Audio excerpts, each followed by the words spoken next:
I remember when I was fighting the farm laws,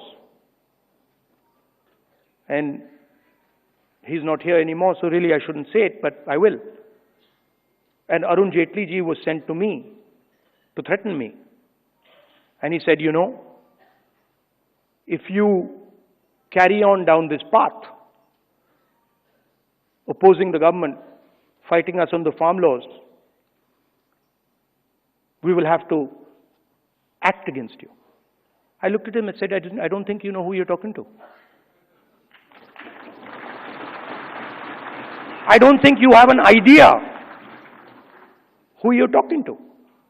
देखिए, इसमें दो चीज़ें हैं. एक जो कृषि कानून था, फार्मर बिल था, वो स्वर्गीय अरुण जी के देहांत के बाद लाया गया था सन 2020 में, और सामाजिक तौर पे सबको जानकारी है कि उनका देहांत अगस्त 2019 में हुआ था.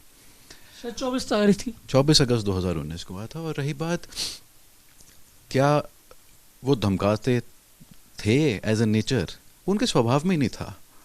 वो डेमोक्रेटिक प्रोसेस के इतने स्ट्रॉन्ग सपोर्टर थे कि अगर किसी का कोई ओपिनियन है जो कि किसी अपोजिंग व्यू का है या किसी व्यू में मतभेद है या कोई अलग क्रिया है, तो उसमें कोई धमकाने का प्रोसेस नहीं होता. वो एक हेल्दी प्रोसेस है.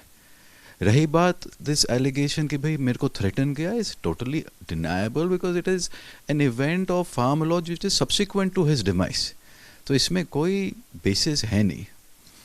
और रही बात, अगर if he was not a consensus builder, अगर वो कंसेंसस बिल्ड नहीं करते, जब मोदी जी की सरकार में जीएसटी कानून आया और पूरा एक कंसेंसस बिल्ड हुआ उस चीज़ को लेके, तो एक स्मूथ प्रोसेस हुआ. There were views which were taken, considered, and an effective GST was then presented in Parliament. देखिए, अब ये चीज़ तो वो इस बताएंगे कैसे धमका सकता है कोई किसी के जाने के बाद. उनके देहांत के 13 महीने बाद, अरुण जी के देहांत के 13 महीने बाद कृषि कानून टेबल हुआ.